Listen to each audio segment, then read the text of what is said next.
रब्बिल आलमीन वल आक़िबतु लिल मुत्तक़ीन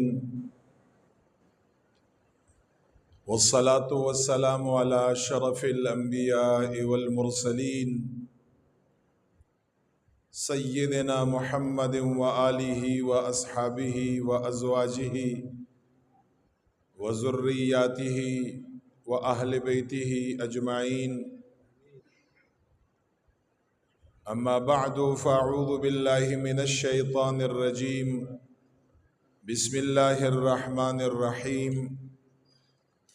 इन्नमा युरीदुल्लाहु लियुज़हिबा अन्कुमुर रिज्स अहलल बैति व युतहिरकुम तत्हीरा। सदक़ल्लाहुल अज़ीम व सदक़ रसूलुहुन नबियुल करीमुल अमीन व नहनु अला ज़ालिका लमिनश शाहिदीना व शाकिरीना वल मुत्मइन्नीना वल्हम्दुलिल्लाहि रब्बिल आलमीन। वक़ाल रसूलुल्लाहि सल्लल्लाहु अलैहि वसल्लम खैरुकुम लि अहली मिन बअदी। रवाहु अल हाकिम व अबू यअला औ कमा क़ाल अलैहि सलातु वस्सलाम। इन्नल्लाह व मलाइकतहु युसल्लूना अलन नबी या अय्युहल्लज़ीना आमनू सल्लु अलैहि व सल्लिमू तस्लीमा। दुरूद पाक हुआ है। अल्लाहुम्मा सल्लि अला सय्यिदिना मुहम्मदिन व अला आलि सय्यिदिना मुहम्मदिन सलातन दाइमतन मक़बूलतन तुअद्दी बिहा अन्ना हक़्क़हुल अज़ीम। अस्सलातु वस्सलामु अलैका या रसूल अल्लाह। अस्सलातु वस्सलामु अलैका या हबीबी या हबीब अल्लाह। अस्सलातु वस्सलामु अलैका या सय्यिदी या रहमतल लिल आलमीन व अला आलिका व अस्हाबिका या सय्यिदी या महबूब रब्बिल आलमीन। डेरो इज़्ज़तमंदो हाज़िरीनो सामिईनो मशरानो हमज़ोलो मुहिब्बीनो, अस्सलामु अलैकुम व रहमतुल्लाहि व बरकातुहू। मोहतरम हाज़िरीनो, इस्लामी डुम्बई मियाश्त मुहर्रमुल हराम नन द हग़ी शपाड़सम वर्ज़ दा। रब्ब ला यज़ाल जल्ल जलालुहु को हुजूर की ज़ुंग औस्तासो टूलो दा सवाल और इल्तिजा दा चे इलाहल आलमीन द ज़ुंग औस्तासो मग़फ़िरतु का द अहले बैत अलैहिमुस्सलाम और ख़ुसूसन सय्यदुश शुहदा इमाम हुसैन रदियल्लाहु अन्हु अलैहिस्सलाम को वसीला बांधे ज़ुंग औस्तासो टूल गुनाहुन माफ़ का। नन ज़ुंग औस्तासो ख़ुसूसी मौजूदा डेर प एहतराम और प तवज्जो बांधे इब्तिदाना इंतहा पुरे के नए और पदग खबरों बांधे खपल जुड़ना और जहनुना खैस्ता मनवर कड़े। ज़ुंग औस्तासो चिकू मनन ख़ास मौजूदा हगा द अहले बैत अलैहिमुस्सलाम फ़ज़ाइल और दावी खसाइल और दावी कमालात।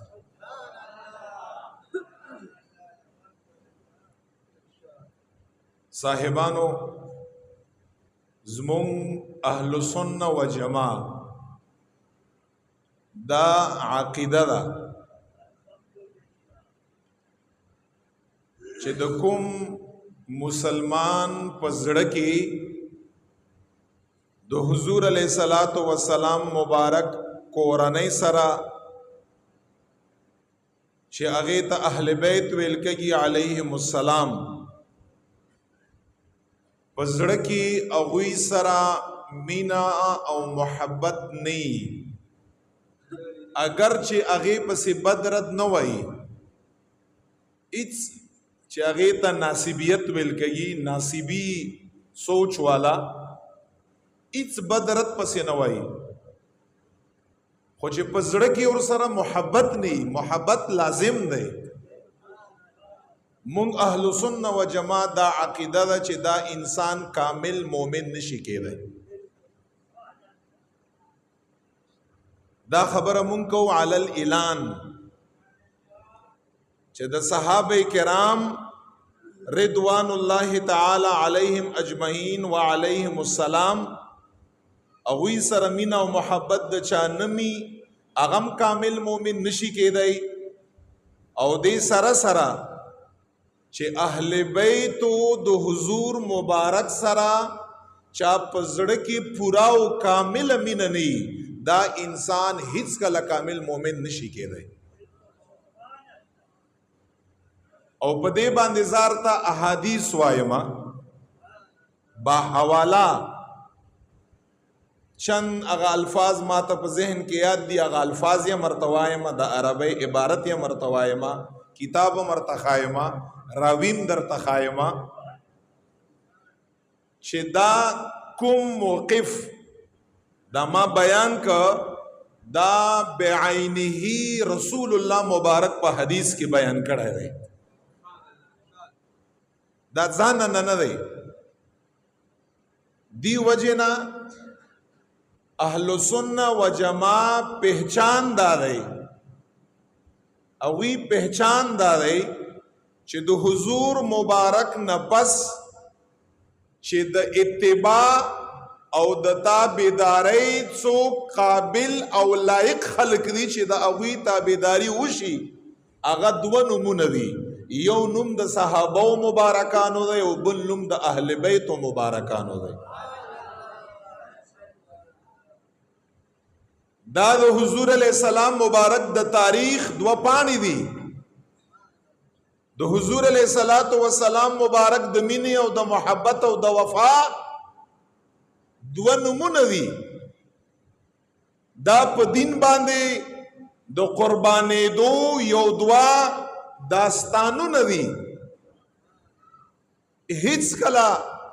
یو سنی مسلمان هغه داسې نشي کولی چې د صحابه کرام رضی الله تعالی علیهم اجمعین داوی مینا، داوی محبت، داوی خصائل، داوی فضائل اغه سره ډیر محبت یو داغه بیان کا او غن کال تیر شي او چرته د اهل بیت علیهم السلام چې د حضور مبارک د کورنۍ افراد دي، د حضور علیہ السلام مبارک وینا ده، د حضور علیہ السلام مبارک بچیان دي، د حضور علیہ السلام مبارک د خاندان مبارک او د نسب پاک افراد دي. کال تیر شي خو چرته د هغه د خلینا اهل بیت علیهم السلام مبارک تذکرہ، اغوی فضائل، اغوی سره مینا محبت هغه بیان نشي. دا د دې خبرې دلیل دی چې دا انسان اهل سنت و جماعت نه دی. چې صرف اهل بیت بیانې علیهم السلام او صحابه نه بیانې، دام اهل سنت و جماعت نه دی. او چې صرف اهل بیت علیهم السلام بیانې او صحابه نه بیانې، دام اهل سنت و جماعت نه دی. دی وجنا د ښه فکر والا جوړ شي، د درست فکر والا جوړ شي. اهل بیت علیهم السلام د حضور علیہ السلام بچی او خاندان دا د چا میراث نه دی، دا د یوې فرقې حصہ نه ده، دا د یوې فرقې مشران او امامان نه دي. که دا میراث دی، دا میراث د مسلمانانو دی. که دا میراث دی او دا امامان دي، پیشواگان دي او مقتداگان دي، دا د مسلمانانو مقتداگان دي. هیڅ کله مونږ علی الاعلان دا خبره کړو چې د اهل بیت چې په کوم دین کې په کومه عقیده کې په کوم مسلک کې ذکر د اهل بیت علیهم السلام نه وي باقاعده د هغوی په نوم باندې او د هغو فضایل ني دا مسلک څه مسلک نه دی دا دین څه دین نه دی او دغه انسان د حضور علیه الصلاة والسلام اسلام سره هیڅ تعلق نشته د کومې کورنۍ کلمه چې چا ویلي او د کومې کورنۍ نه چې چاته ایمان او اسلام میلاو شوی د هغې کورنۍ د افرادو ذکر نه کړل یا ډیر کم کړل دا د کامل مسلمان او د کامل مومن انسان نښه نشي کېدی مونږ د دغه اهل بیت علیهم السلام د کور نه ایمان راوړی مونږ د دوی کور نه کلمه ویلې ده مونږ ته د دوی کور نه قرآن میلاو دی مونږ ته د دوی کور نه اسلام میلاو دی داسې خلقو سره یو مسلمان بے وفا کېدی شي سوال نشي پیدا کېدی اهل بیت مبارکان علیهم السلام وی څوک نو په هغوی کې خلک خیانت کا آغا خیانت انشاءاللہ تعالی چې مونږ ژوندي او مونږ نه څوک نشي کولای چې اهل بیت مبارکانو کې راځي څوک نو دا یاد لره د قرآن کریم مبارک آیاتونم ثابت تا صحیح احادیثونم ثابت تا اڅ کله تاسو د یو فرقې په نوم باندې نعوذ بالله من ذلک د ځاننا بغیر د علم چې تاسو ته هیڅ پته نه لګي تاسو یو خبره هرگز مکوئ چې کله تا ته په یو مسله باندې تسلی تشفی میلاو شي بیا یې وکړه صحیح تا ته پته وي ستا تحقیق وي د ستا مطالعه وي د ستا علم وي بشک بیان یې کړه ځان نه خبره مکوئ اهل بیت علیهم السلام څوک دي ډېرې خبرې به څوک کوي خدا یاد لره چې دا کومه خبره زار تکومه دا متفقه د اهل سنه و جماع عقیده ده که دغې عقیدې نم څوک بهر شي هغه هم اهل سنه و جماع کې بیا نه راځي دا یاد لرئ چې په ځان باندې څه نوم دي په ځان باندې د نوم کېږدي خو چې دغې عقیدې نه ووته دا موقف چې دا کوم زار ته بیانومه دا موقف د اهل سنه و جماعت دی او دا زموږ موقف دی دا د ستاسو موقف دی او هغه دا دی چې ټولې بیبیانې خبره په همدې ځای کې ده یو معهود او معلوم فرقه ازواج النبی صلی الله علیه وسلم ام المؤمنین علیهم السلام یا په یو قول باندې نه یا په یو قول باندې یولس هغه ترې نه بهر کوي چاپلارم اهل بیت نه د حضور علیه السلام بیبیانې نشي بهر کولی سورت احزاب پارا نمبر 22 آیات نمبر 33 نبی څنګه وباسي رب مترنه ندی استلی دا د اهل سنت و جماع موقف دی چې څومره بیبیانې دي د حضور علیه السلام بیبیانې خدیجه الکبرا نه وخله تر اخر پورې څومره بیبیانې دي دا ټول بیبیانې د حضور علیه السلام مبارک خپل اولاد مبارک فاطمه الزهرا مبارکه وعليها السلام د حضور علیه السلام چې کوم درې بچیو چې هغه وفات شو څلوریا لورګانې دي مبارکانې دا د حضور علیه السلام بیبیانې د فاطمه الزهرا مبارکی چې کوم خپل ټول اولاد د حسنین کریمین او داغي بچیانې دي آل عباس آل عقیل آل علی آل جعفر د حضور علیه السلام مسلمانان ترونه د حضور علیه السلام مسلمانان ترورانې د حضور علیه السلام د فاطمه مبارک اولاد حضور مبارک خپل اولاد امهات المؤمنین چې دا څومره ما یاد کړه اهل سنت و جماعت دا موقف دی قرآن او حدیث نه دا خبره ثابت ده چې دغه ټول د پیغمبر علیه السلام مبارک په اهل بیت کې راځي دینه هیڅوک انکار نشي کولی دا د رب لا یزال هم طریقه ده چې په انبیاو کې، په صحابو کې، په اهل بیت علیهم السلام کې او دا د رسول الله مبارک بیان سره تعلق ساتي چې الله تعالی بعضو لا په بعضو باندې بشک فضیلت ورکړی دی. دغه ټول یو برابر هغه نه دی بشک، خدا ټول داخل دي د پیغمبر علیه الصلاۃ والسلام مبارک په اهل بیت. د یو چا پشان کې نعوذ بالله څوک تنقیس نشي کولای، او چې چا وک اشارتن کنایتن ظاهرتن صراحتن دا انسان اهل سنت و جماعت نه بهر دی. دا انسان کامل مومن مسلمان نشي کېدای چې دغه ټول افراد او پشان کې معمولی تنقیس وکا کمای وکا، نعوذ بالله من ذلک. نو دی وجنا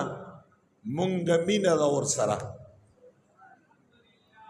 مونږ ور سره محبت ته، او دا یاد لري علی الاعلان مونږ دا وایو که په اهل بیت او مبارکانو سره په مینا باندې دا علی الاعلان واوري او وی سره په مینا باندې یو انسان ته څوک رافضی وایي، رافضی شیعه ورته وایي، اهل بیت مبارکانو سره به مثال کې طور په ګوندې مینا نه کوي او که مینا ور سره وکړه نو تب بیا رافضی تب بیا شیعی که څوک را باندې دا ټاپې لګیم هغه هم واوري که د اهل بیت محبت رافضیت یې مونږ رافضان یو. دا یاد لره په دغه ټکي باندې مونږ څوک اهل بیت علیهم السلام مبارک سره مینا او محبت کومولای نشي، او دا غلطه خبره هم ده. دا د زمونږ او د ستاسو بې خوندتوب دی چې دا خلک مونږ هغوی ته پرېښودي دي، مونږ او تاسو بې خونده یو. نو دی وجنه دا ټول سوچ فکر غلط دی. اهل بیت علیهم السلام مبارکانو شان دی هغه بیان کړه، هغه رسول الله مبارک بیان کړی دی په صحیح احادیثو کې. رب لا یزال قرآن کریم په آیاتونو کې بیان کړی دی. نعوذ بالله من ذلک مونږ خو د اهل بیت علیهم السلام مبارکانو مینا او محبت ځان د پاره په دنیا او په آخرت او په قبر او په حشر کې د نجات ذریعہ منو، د رسول الله مبارک د شفاعت ذریعہ یې ګړو، د الله د رضامندۍ ذریعہ یې ګړو، د رسول الله مبارک د رضامندۍ ذریعہ یې ګړو. دا زموږ ایمان دی. څوک سوچم دا کولای شي چې اهل بیت علیهم السلام مبارکانو سره په زړه کې یا په ذهن کې نعوذ بالله دا څه خبره براولي او دا بزان ته مسلمان وای، دا بزان ته مؤمن وای، دا بزان ته اهل سنت و جماعت او سنی بزان ته وای، دی بزان ته وای. او الله په ذات باندې قسم چې نه دا کامل مسلمان دی او نه کامل مؤمن دی او نه دغه انسان په اهل سنت و جماعت کې سنی داخلي دی شي. دا واوري زار ته یو حدیث وایم، ټول داسې نوې نوې خبرې ارته کوم په احادیثو کې. زما امید دې دنه مخکې به تاسو نه اوریدلی، مونږ په دې باندې بار بار بیان کړی دی، خو زه په یو بل انګل باندې فضایل بیانوم. دا کوم حدیث چې زار ته بیانوم دا حدیث امام حاکم کتاب دی المستدرک،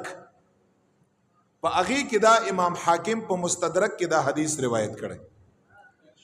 او امام ابن ماجه چې په صحیح ستو کې په شپږم نمبر باندې کتاب دی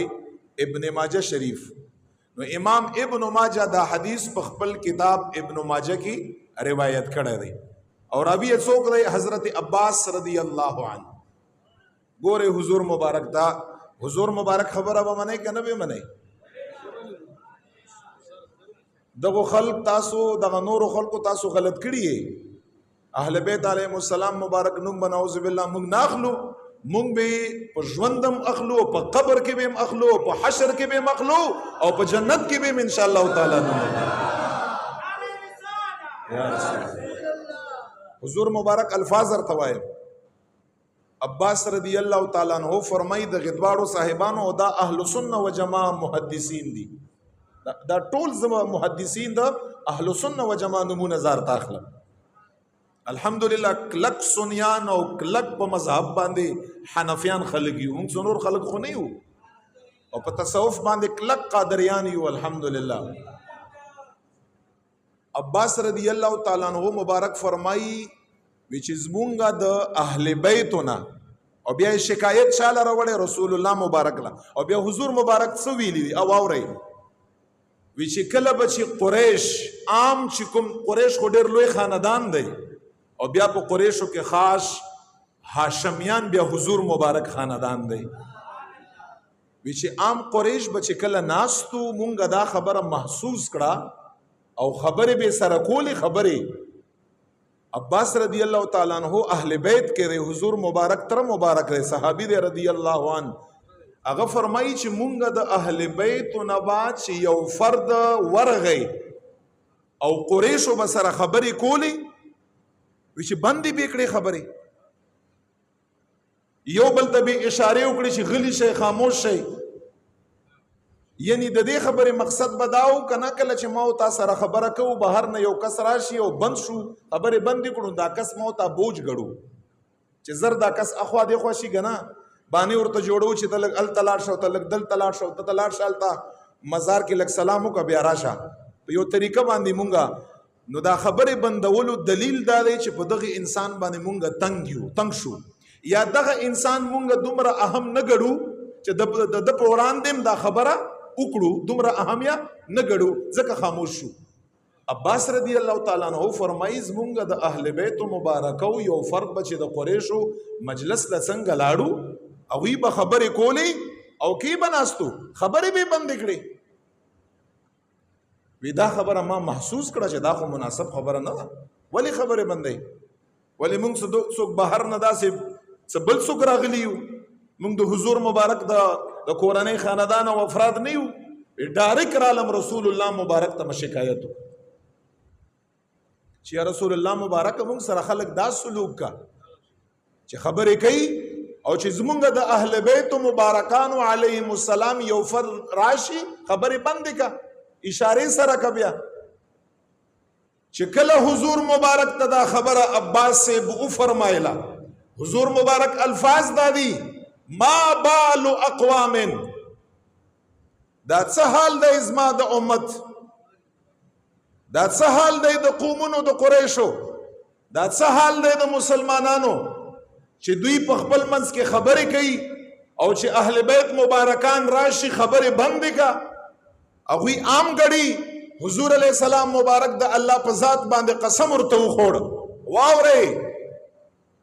تاسو به دې خبرونه نه خبر خو واورئ والله حضور مبارک فرمایي ما په الله باندې قسمی لا يدخل قلب رجل ایمان حتى يحبهم لله ولقرابتهم مني واورئ خلکو ما د الله په ذات باندې قسمی چې هغه انسان زړه ته ایمان نشي داخله دی چې څوک مینا او محبت ما اهل بیت سره ونکړي یا رسول الله هغه انسان کامل مومن نشي کېدی والله رسول الله فرمایي ما د قسمی په الله باندې لا يدخل قلب رجل هرگز نه داخلهږي د یو سړي زړه ته ایمان حتی يحبهم تر دې پورې چې زما اهل بیت سره مینه وکا د اهل بیت سره مینه دا د دې خبرې دلیل دی چې زما او ستا په زړه کې ایمان شته دا د دې خبرې دلیل دی چې د الله او د رسول الله په نزد باندې ما او تا کامل مؤمنان او مسلمانان یو دا قسم چا خوړلې دا حضور علیه الصلاۃ والسلام مبارک خوړلې او بیا زمون د سره د مسلسل یو درې احادیث تړلې هغه ټول ارتوایم د زده کړې دا خبره تاسو زمون څه ګمان دی دا عام خلک دي عمدہ زمون تاسو اهل سنت و جماعت محدث امام طبرانی په خپل کتاب طبرانی کې امام بهقی په خپل کتاب کې دواړه محدثین ائمه اهل سنت و جماعت د سره یو حدیث په عمدغه باب کې د دې سره هم معنا یو حدیث دغه دواړو روایت کړی دی امام بهقی امام طبرانی صرف راویه بدل دی عبد الرحمن ابن ابي ليلى دا ابو ليلى صحابي دی هغه روایت کوي د پیغمبر علی السلام نو عبد الرحمن مبارک دا تابعی دی د روایت کوي خپل پلار نه عبد الرحمن فرمای چې ما ته دا حدیث خپل والد محترم ابو لیلا هغه بیان کړی او هغه مبارک فرمایي چې ما رسول الله مبارک نه اورېدلی. څنګه حدیث تا اورېدلی؟ وی چې نبی علیہ الصلوۃ والسلام او فرمایل چې اے مؤمنانو، اے مسلمانانو، زما امتیانو، دا خبره واورئ چې ترڅو پوری کوم انسان درې خبرې حضور علیہ السلام فرمایلی دي، ترڅو پوری یو انسان د زما ذات مبارک، بدن مبارک، رسول الله مبارک فرمایي ستا ته د خپل بدن نه زیات محبوب نشي. یو ترڅو پوری زما اهل بیت او کورنۍ تا ته د ټولې دنیا د اهل بیت او تا ته د خپل کورنۍ نه محبوب نشي، او زما اولاد مبارک چې ترڅو پوری تا ته د خپل اولاد نه محبوب نشي. ابو لیلا فرمای نبی علیہ السلام او فرمای الله په ذات باندې قسم دا انسان کامل مومن نشي کېدای. ځان کاملین دا رسول الله مبارک خبرې دي، دا اهل سنت و جوام محدثینو په کتابو کې دي. زمونږ ایمان دی د کمالی ایمان د پاره شرط دا دی چې ستا به محبت اهل بیت سره علیهم السلام، د حضور مبارک د کورنۍ افراد چا چې مونږ ته دین ښودلی، چا کور نه چې مونږ ته قرآن ملاو دی، چا کور لبه چې په اجازت باندې جبریل علیه السلام راته داخلېدی به نه شو چې اجازت به نه واخیستی جبریل علیه السلام، هغې کور خلقو سره چې زما او ستا مینه او زړه دا نی تړلی، زما او ستا زړه الله او رسول الله سره څوک نشي تړلی. دا یاد نه لکه څنګه چې دا د لاس درې ګوتې دي او دغه ګوته ډایرکټ دغه ګوتې سره نشي میلاوېدی، دا به دې سره میلاویږي، دا به بیا دې سره میلاویږي، د دې په ذریعه باندې به دا دې سره میلاویږي. تم چې رب سره میلاویږي او رسول الله سره میلاویږي، اهل بیت مبارکانو سره به میلاویږي، نو رسول الله او رب سره به میلاویږي. نشه میلاوېدی ته هر څومره کوشش وکړې ته مخکې نشي تېرېدی، نشي تېرېدی ته. ځکه امام دیلمی دا حدیث روایت کوي عبدالله ابن مسعود نه دا خبره واورې په کولا او غوګو باندې.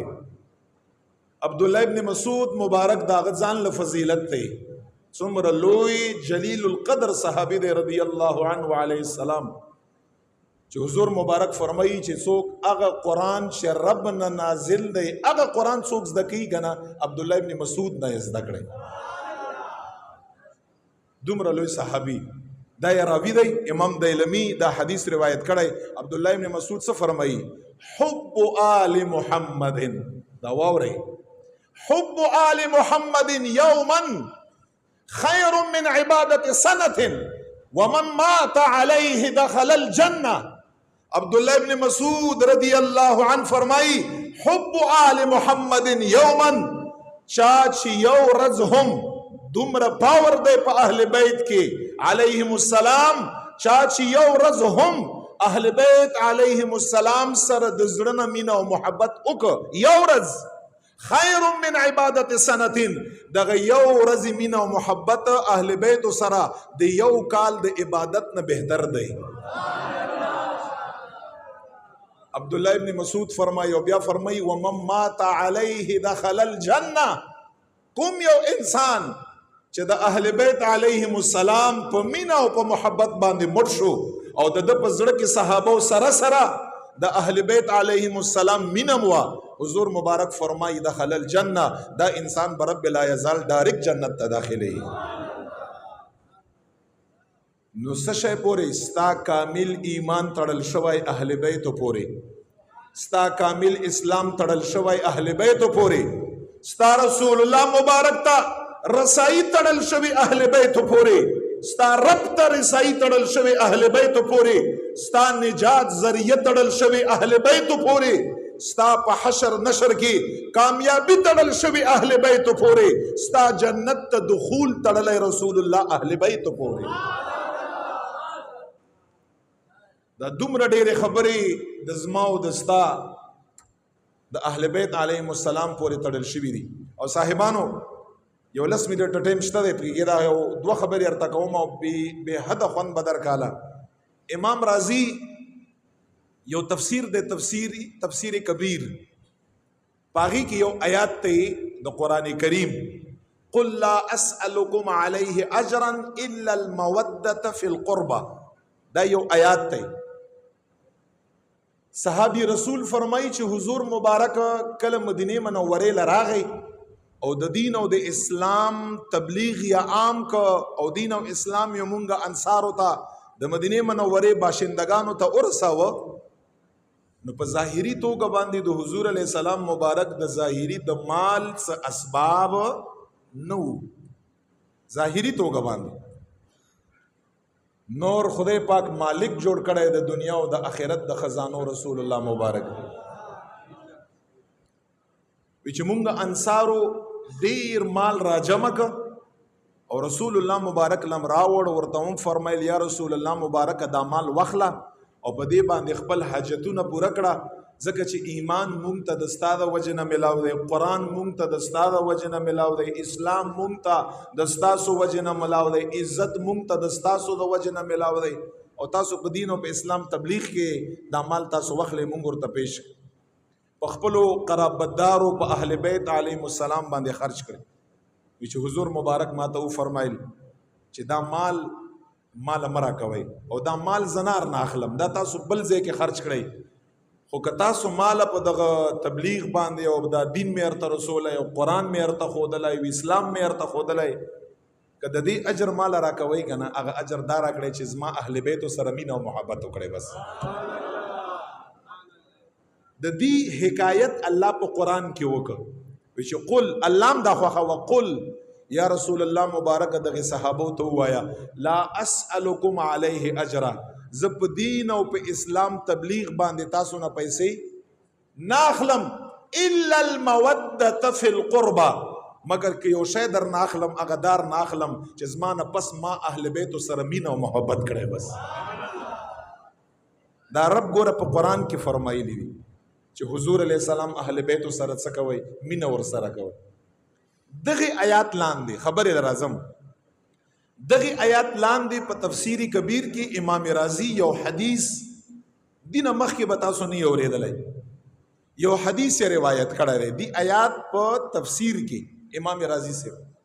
هغه حدیث واوره هغه حدیث څنګه دی امام رازی فرمایي چې حضور علیه الصلاۃ والسلام مبارک فرمایلی دي من مات على حب آل محمد مات شهيدا من مات على آل محمد مات مغفورا له من مات على حب آل محمد مات تائبا من مات على حب آل محمد مات مؤمنا مستكمل الإيمان من مات على حب آل محمد بشره الملك الموت بالجنة من مات على حب آل محمد صلى الله عليه وسلم فتح له في قبره بابان إلى الجنة حضور علیہ الصلوۃ والسلام مبارک سے فرمایلی حدیث الفاظ مارته ہوئے تفسیر کبیر کې امام رازی دغه آیات لاندې لیکلي دي حضور علیہ السلام فرمایل څوک چې د زما د اهل بیت په محبت کې مړ شو دا انسان شهید مړ شو څوک کوم انسان چې د زما د اهل بیت په محبت کې مړ شو مغفور له دا سه مړ شو چې د انسان په وګو باندې یو ګناه نشتا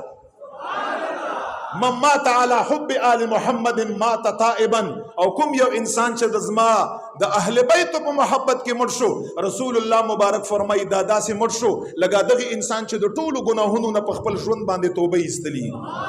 بیا رسول الله فرمایي څوک چې د زما د اهل بیت په محبت باندې مړ شو حضور علیه السلام فرمایي بشره الملك الموت بالجنه دغه انسان نشي کله روح وزي ملک الموت به د روح په وتو کې په جنت باندې زیاره ولا ورکا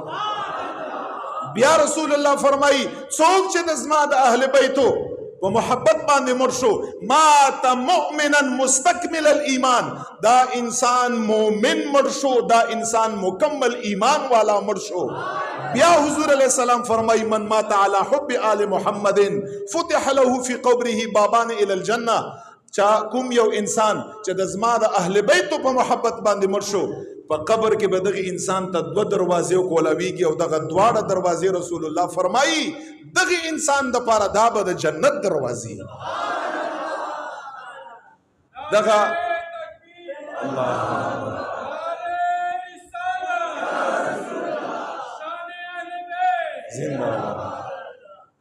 دا خبرې او دا چونکی وخت کم دی پوره دی دا هغه کروڑاو فضایلونه د کروڑاو فضایلونه چند منټو د پاره ما دا یو 15 احادیث دا غینا انتخاب کړی دی عمر به ختم شي علما به ختم شي کلمونه به ختم شي پاړي د حضور علیه السلام مبارک د خاندان مبارک فضایل څوک نشي ختمولای دا او په اخر کې اخیرانه خبره او دا داسې خوندوره خبره ده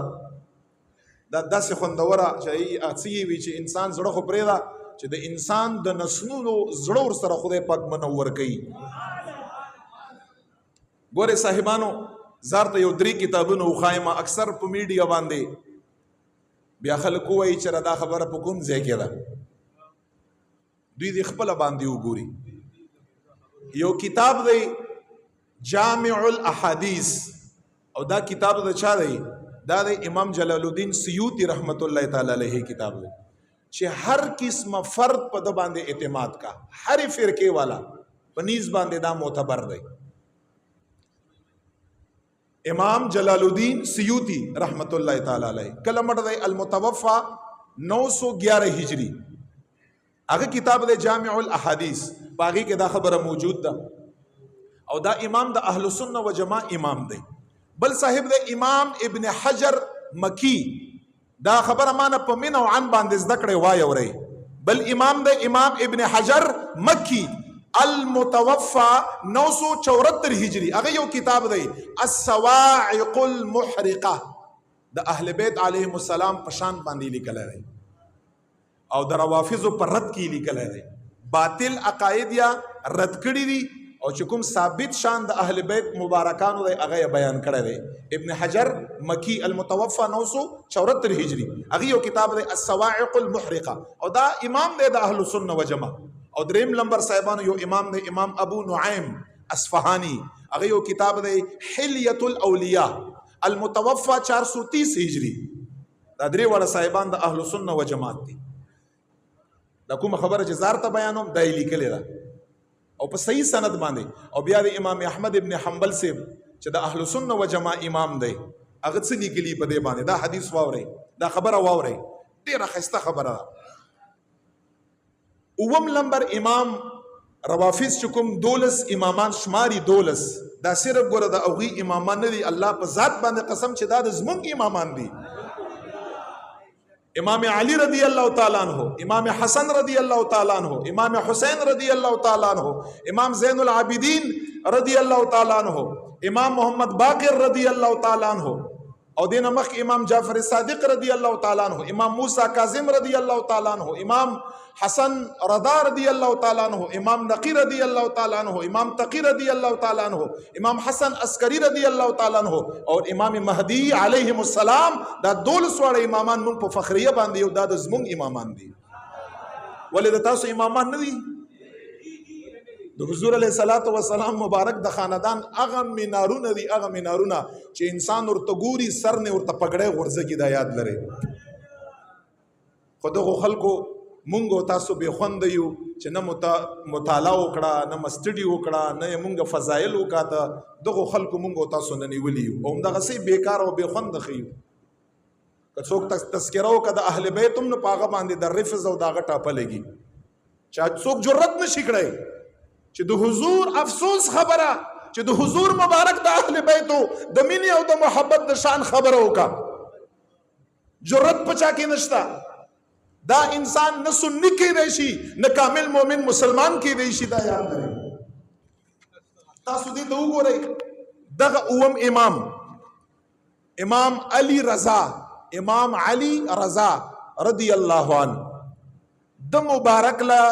د غدری وړو کتابو لیکلي په علم کې بم اضافه راشي دا خبره واورئ نیشاپور دا یو ځای دی په ایران کې د مبارک له چا دعوت ورکه په دعوت باندې راوغوښته امام علی رضا علیه السلام ورضی الله عنه چې کله راغی او اهل سنت و جماعه محدثینو ته پته ولګېده لکه پاغي کې څوک سر فهرستی امام ابو زرع رازی، امام ابو طوسی، امام یحیی بن یحیی لیسی، دا د محدثینو د اهل سنت و جماعه لوی لوی نمونه دي.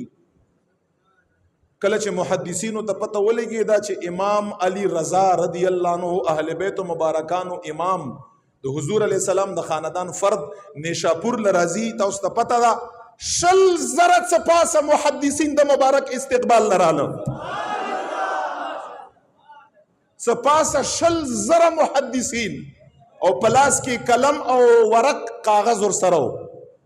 ابو زرعه غوندې محدث، امام ابو طوسی غوندې محدث، یحیی بن یحیی لیسی غوندې محدث، او دې سره 100,000 محدثین راله. او چې کله راله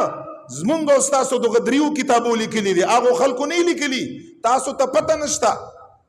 د مبارک دا اوم امام د اهل بیت مبارکه او د زمونږ امام علی رضا په مخ مبارک باندې پرده وه، مخ یې پټو. چې کله راورسېده ابو زرعه، یحیی بن یحیی لیسی،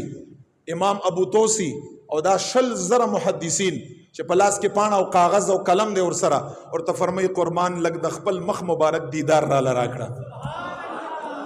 لږ خپل ځان راته وښایه، د حضور مبارک د خاندان او د هغه په بچي باندې نظر ولګي. تاسو دا درې کتابونه وګورئ چې څنګه امام علی رضا رضی الله عنه مخ مبارک نه دا نقاب لري که ابو زرعه غوندې محدث دا هغه په اس باندې ورغورځږي، کله د هغه اس ملاخ کولی، کلی مخ کولی، کلی رکاب کولی، څه د پاسه 100,000 محدثین د مبارک دیدار کې په ځمکه باندې راوغورځېده، څوک په سر باندې خاورې راچوي، تر دې پورې چې بعضې خلکو د مبارک د اس د خپو قدمونه ښکل کړل. دا د زمونږ او د ستاسو 100,000 محدثینو داغه دی. دومره اوازونه اوچت شو په دې ځای کې، دومره اوازونه د جړاګانو داغه د حسن او د جمال د وجې نه چې دومره هم ښایسته څوک کیدی شي. د حضور مبارک بچای بیا د مبارک اوچت شو ابو زرعه رازی، خلک یې خاموش کړه، خاموش شي. بیا ورته فرمایي قربان داسې یو حدیث راته ووایه، دا خبره واورئ ښه، دا د اورېدو ده، داسې یو حدیث راته ووایه چې د هغې په چین او د هغې په سند کې ټول اهل بیت دي، بس بل څوک پکې نه چې ماتم شرف ملاو شي عزت چې تا نه دا حدیث زه روایت کړم، قیامت په ورځ باندې به رب ته داسې ویلی شم چې داسې یو حدیث مم روایت کړی چې په هغې کې ټول خاندان د نبی علیه السلام مبارک. یو حدیث راته داسې ووایه. امام ابو زرع رازی چې کله دا ورته ووی د مبارک په اس باندې دا الفاظ زارته وایم، هغه الفاظ یې څومره خواږه دي. امام علی رضا څه ورته فرمایي؟ قال الامام علی رضا قال حدثني ابي موسى الكاظم قال حدثني ابي، هغې نه پس محمد الجعفر الصادق قال حدثني ابي محمد الباقر قال حدثني أبي زين العابدين رضي الله تعالى عنه قال حدثني أبي حسين ابن علي قال حدثني أبي علي ابن أبي طالب عليه السلام قال حدثني حبيبي وقرة عيني رسول الله صلى الله عليه وسلم قال حدثني جبريل عليه السلام قال جبريل سمعت رب العزة يقول لا إله إلا الله حصني فمن قال دخل حصني ومن دخل حصني أمن من عذابي. دے مبارک ورته فرمائی دا اغا حدیث تے مانی ولیکا تر رسول اللہ پوری، رسول اللہ نا تر رب پوری اغا حدیث تے چه دا اہل بیتو نما سوا پا دغی حدیث سند کی بل ہیچ سوک نشتا. پختو کی معنی صدا دے ورته فرمائی امام علی رضا دا کوم حدیث چې زه بیانوم قال ابي زما پلار دا حدیث، قال حدثني ابي دا حدیث ما خپل پلار بیان کړی. پلار یې څوک؟ موسی کاظم رضی الله عنه. موسی کاظم مبارک فرمای دا حدیث ما خپل پلار بیان کړی. هغه پلار مبارک څوک؟ جعفر صادق رضی الله تعالی عنہ. جعفر صادق فرمای مبارک دا حدیث ما تخپل پلار بیان کړی. محمد الباقر فرمای دا حدیث ما تخپل پلار بیان کړی. هغه مبارک زین العابدین امام سجاد علیه السلام هغه فرمای دا حدیث ما تخپل پلار بیان کړی. حسین رضی الله تعالی عنہ هغه مبارک فرمای دا حدیث ما تخپل پلار بیان کړی. سیدنا علی رضی الله تعالی عنہ